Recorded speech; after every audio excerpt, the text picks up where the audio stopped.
In or about January 2015, the New York City Police Department and the Bureau of Alcohol, Tobacco, Firearms, and Explosives began investigating drug trafficking and related firearms offenses going back to as early as 2008 in the area of the Lincoln houses. Through this investigation, law enforcement identified 2 related drug trafficking crews in the Lincoln houses, one dominating the east side of the Lincoln houses and one dominating the west side of the Lincoln houses. West side, between East 132nd Street and East 135th Street between Madison Avenue and 5th, and one on the east side of the Lincoln houses, between East 132nd Street and East 135th between Madison and Park Avenue. The Abraham Lincoln houses consists of 14 buildings, 6 to 14 stories tall. The east and west side crews operated a 24/7 crack sale operation in the Lincoln houses. Over the course of approximately 18 months, the NYPD engaged in more than 200 controlled purchases of crack across the east and the west sides. Notably, in that time period, an undercover officer was never turned away for lack of supply. If a dealer ran out of crack, he would pool his supply with his co-conspirators. It was a round-the-clock operation.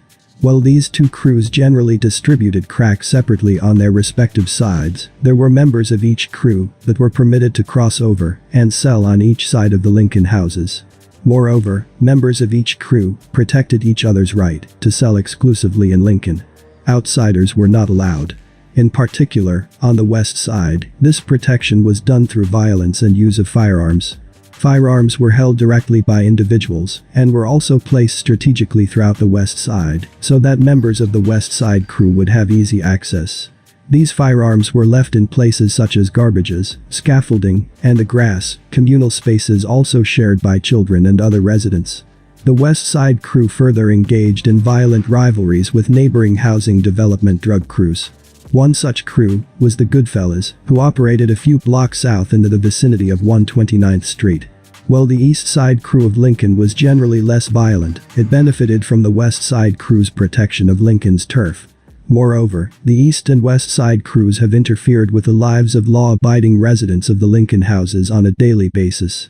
Most of the crack sales made to the UCs were made in elevators, stairwells, lobbies, and public hallways. The videos of certain of these sales show the defendant slinging crack while surrounded by children in public spaces at all times of day and night. Residents of the Lincoln houses could not enter or exit certain buildings without running into these crack sale operations. They sold Herian brands such as Tommy Hilfiger and Fatman brand, cause a lot of members were in fact on the heavier side. They also had an NBA Jams brand, as well as Candyman and Urban Legend, the titles of 2 horror movies. One original member of Lincoln Over Everything, was Mike, aka Air the Dawn. Air. Mike was born in 1976 in Harlem Hospital. Before the age of 1, he and his siblings moved into the nearby Abraham Lincoln projects located at 2140 Madison Avenue. Even at this time, the projects already had a notorious history of drugs and violence. His parents were both employed, but still dealt with the dire conditions under which they lived in. They attempted to provide their children with a stable environment in which to grow and develop. Back in these days, most young people participated in extracurricular activities, such as basketball at the renowned Millbank program in Harlem, and other programs at the nearby Abyssinia Baptist Church. Mike and others his age used to be there too, chilling. However, when Mike was 10 years old, his pops passed away from an overdose. He and his older brother began acting out, and their moms experienced problems with them. Soon, because of the influence of money-making Harlem and by older boys in the Abraham Lincoln public housing projects, Mike began hanging out and started selling drugs at a young age. The heroin game was already diminishing due to the crack and AIDS epidemic. Over the next several years, Mike, once promising young basketball prospect, had let go of those dreams. There was no more Millbank and Abyssinia basketball. It was time to get money. He would go on to set up shop primarily in building 2140, the 40 building. Although it sounds good, it doesn't end well for guys who live this life. Jermaine Reagan. Many of you may know him as Maine, Baby J, or Baby Maine. Baby Maine had came home in '97 on parole after being busted in '91 for murder. Baby Maine was born and raised in the Abraham Lincoln public housing projects. Although he was good to the ones he loved and cared for, he and his young crew ruled with a powerful fist. He unified the sale and distribution of drugs at the development through a power move that included force, violence and death threats. Those who resisted were threatened, physically assaulted, and/or victims of shootings. Mike, who was selling drugs inside the Abraham Lincoln public housing projects, was threatened with violence if he did not comply with Maine's unification plan. Daddy O was an older drug dealer operating in and around the Lincoln houses. Indeed, guys like him had been hustling before Maine and his young crew and set the stage for the younger generation. Him and baby Maine did not see eye to eye about merging the drug business. Rather than take a stand against Maine's threats to harm anyone who opposed his efforts to unify all drug sales at the Abraham Lincoln public housing projects, Mike left the area and sold drugs elsewhere. He did not return for almost 2 years. Around the time of Mike's departure, Maine and another Harlem drug dealer, Pop Lottie, was beefing. Allegedly, Pop Lottie had been sliced in the face by Maine. Harlem rapper, Mase, had a prior beef with Maine as well. Allegedly, Mase was dealing with Maine's girl and would be chased out of Harlem in fear of his life. Before then, he would enlist Pop Lottie and his crew for protection against Maine. One day, in a dispute on 8th Avenue, Pop Lottie shot Maine 5 times. Maine survived. After Mase fled to Atlanta, the war between Maine and Pop Lottie elevated. After multiple shootings and crew members on both sides getting killed, eventually, in late 2000, baby Maine was shot and killed on 5th Avenue. It happened directly across the street from the Abraham Lincoln public housing projects. His death is still unsolved. A year later, Pop Lottie was also killed. His murder is still unsolved as well. The year was 2001, and other members were still getting money in Lincoln. It was said that by this time, the Lincoln crew was pulling in around $10,000 a day. Harold, aka Dewey, was a part of the third generation of his family to live in Lincoln. He was getting money on the east side of Lincoln. He would have some younger guys get down with him to sell drugs. At one point, mostly all the work being sold on the east side was his work. Indeed, he was an original member of Lincoln over everything. Kevin was another prominent member and leader of LOE. After the death of Maine in late 2000, Kevin would continue the drug operations in the Lincoln houses. Mr. Saxon was first arrested as a juvenile in 1985, the police said. He pleaded guilty to a robbery charge and received probation. 4 years later he was arrested again on various charges, including a murder charge that was later dismissed, and was sent to Rikers Island. There he repeatedly stabbed a prisoner, Terrence Smith, with a homemade knife after a dispute in the jail in February 1990. Mr. Smith died 20 days later. Ultimately, Mr. Saxon pleaded guilty to manslaughter and weapons possession charges and was sentenced to 5 to 15 years in prison. He was conditionally released in early 1999, but soon afterward became a central target of the investigation of the Lincoln crew. As the head of that gang, Kevin killed a neighborhood man, Richard Gaines, who was a former amateur boxer, and he threatened to kill a grand jury witness and her family. While shooting at Gaines, one of Saxon's stray bullets busted the rear windshield of a car with a woman and 2 small children inside. In 2001, Kevin was arrested and charged with a Richard Gaines murder. On August 9, 2001, Saxon entered into a written cooperation agreement with the New York County District Attorney's Office, DAO. In the agreement, Saxon promised to do the following. To furnish information and testimony to the DAO in connection with the investigation and prosecution of criminal activity involving or related to violent drug gangs. 2. Testify before the grand jury and in any trial or trials or ancillary proceedings. 3. Refrain from any and all further criminal activity and plead guilty to an 11-count indictment that included murder, weapons, and drug trafficking charges. In exchange for Saxon's promised cooperation, the DAO agreed that it would allow Saxon to withdraw his guilty plea to murder in the second degree and replead to manslaughter in the first degree once it had determined that Saxon had provided full and complete cooperation and testimony. If Saxon met his obligations under the agreement, the DAO agreed to recommend that he be sentenced to 18 years incarceration. The DAO further promised to take all reasonable precautions to ensure Saxon's safety and that of Saxon's family.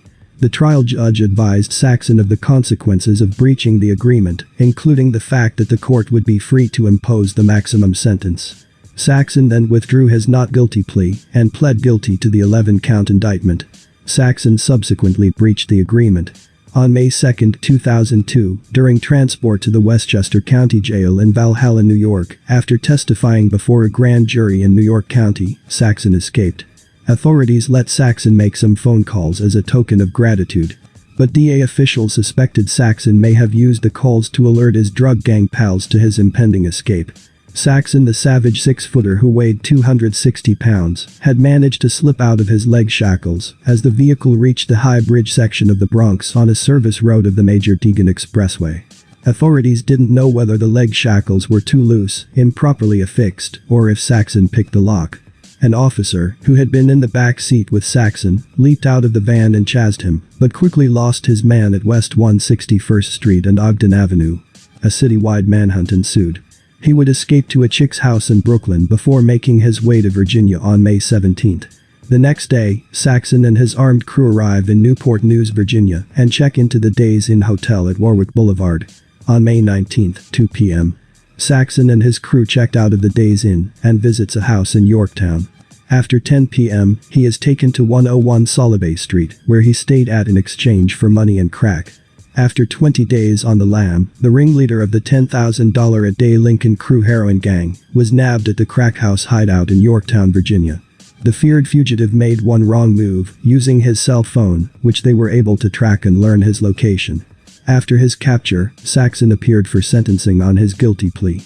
After Saxon admitted his prior weapons and manslaughter convictions, the court determined that he was a predicate violent felony offender. In light of Saxon's criminal record, the serious nature of the charges to which he had pled guilty, and his breach of the cooperation agreement, the state asked the court to impose the maximum sentence of 119.5 years to life, and the maximum fine of $150,000. The judge ended up giving him 109 years, just 10 years under the max. Mike, aka Air the Dawn. Mike received a sentence of 2 to 4 years imprisonment for his April 17, 2001 conviction for the attempted possession of a controlled substance. He was arrested 6 blocks away from the Abraham Lincoln Public Housing Projects with a large rock of crack cocaine in his possession. On the sentence of 2 to 4 years imposed on May 8, 2001, Mike served 9 months in prison until he was paroled on February 18, 2002. Mike returned to Lincoln Projects when the tension stemming from the Baby Maine murder had subsided. He returned and incrementally increased his clout within the crew to the point of becoming a respected member with authority to decide who could sell where. Mike had members of the crew selling for him on both the east and west sides of the Lincoln houses. He supplied others with packs of crack to sell, collected money from those who sold for him, and regularly monitored his workers while sitting in his car, the red Pontiac. Mike himself also sold crack in the Lincoln houses, typically out of 2140 Madison Avenue, the 40 building, and often made his sales late at night or early in the morning. There was also the 2110 building and an area known as the Cut. The Cut was an area in the vicinity of these buildings where guys were making and directing thousands of dollars. Allegedly, this was the lineup. Q was one of Mike's primary workers who would pass out crack for other members to sell for Mike. Kevin, who had escaped prison earlier in the story, had a son, also named Kevin. Kevin's son also sold crack for Mike and was collecting money from those who also sold for him. You had Trev Wild, Kenny and C, whom Mike closely associated with. Trev Wild was a dangerous member and dealt with guns or problems to hold down Lincoln. He and Kenny, along with Air, could decide where in the Lincoln houses members were permitted to sell. Members of Lincoln would be in and out of jail for selling crack as well firearms offenses and robberies. For example, Trav Game allegedly opened fire on a South Bronx strip club. It was 2014, early Christmas Day, when shots started sending patrons and passers-by scurrying for cover. It was said he appeared to be casually strolling past Sin City on Park Avenue, between the major Deegan Expressway and East 138th Street, around 3:10 a.m., when he turned and fired several shots into the front entrance of the Jiggle joint. He fell on foot. He was caught on surveillance video and was wanted on charges of reckless endangerment. Another known person in Lincoln houses was Ash. He'd been down since '01 and got his start by picking up and dropping off drugs for another established dealer. Indeed, he was one of the more violent members and testified about the violent culture of carrying and brandishing firearms to protect the Lincoln drug crew's turf and to gain respect from other members of the crew. Ash brandished a firearm at another member, Daunt, after Daunt disrespected him twice in 2 days, once by selling to Ash's crack customer and once by taking marijuana from Ash. Ash fired a gun in the air in approximately 2007 after he was approached by a rival gang member and felt threatened. Ash brandished a gun in the lobby of residential building in the Lincoln houses in approximately 2007 at a crack dealer who owed a friend money. Ash brandished a gun in front of a local store after an individual from outside of Lincoln disrespected him, and Ash hit someone with a gun who was accused of inappropriately touching a young girl in or about 2011. Indeed, Ash testified at trial that he was known in Lincoln for being someone who was willing to do whatever it took to maintain respect, even if it came to using guns. Ash also testified regarding his participation in a conspiracy to rob drug dealers in late 2014 and early 2015 with an individual named Mel, aka Ra. Ash said that between the end of 2014 and Ash's arrest in April 2015, Ash committed 3 robberies with Mel. First, in late 2014, Mel and Ash robbed a marijuana dealer of approximately 4 pounds of marijuana. Mel and Ash split the marijuana, which Ash used. During the course of this robbery, Ash and Mel each carried guns, and Ash held the victim at gunpoint. Second, in early 2015, Mel and Ash committed 2 robberies on one day. During the first robbery, Ash and Mel attempted to rob a drug dealer, but were unable to get in the door. Ash and Mel each carried firearms, and Ash brandished and discharged the one he carried. Ash fired the gun into the apartment when the occupants closed the door on Ash's arm. Third, on that same day, Ash and Mel attempted another drug robbery. While waiting to get into the target apartment, Ash got into a physical altercation with a woman who tried to charge at him. Ash discharged the firearm, and the victim was hit in the abdomen. Ash admitted that these robberies in 2014 and 2015 were not the first he committed. Ash testified to committing an armed robbery of a clothing store in 2007. Ash further testified to his membership the Crips gang from approximately 2005 through 2013, his prior arrests and his several infractions in prison, including a prior conviction involving a physical altercation with a prison guard. Coleman was another member of Lincoln. One time before, Coleman had identified a man that shot him to police. He didn't snitch on crew members at the time, but because of this, he was never treated the same again. Although he could still sell drugs in Lincoln, guys were reluctant to give him work. Coleman and Ash would go on to testify against another member, Jamal, aka Yellow Tape himself, due to his willingness to handle beefs and shootings. He sold drugs and was also one of the guys who could move around the east and west side of Lincoln houses. He violently robbed 2 people, including Mr. Vasquez, who testified at trial. After robbing Mr. Vasquez, the defendant recklessly fired shots within the Lincoln houses.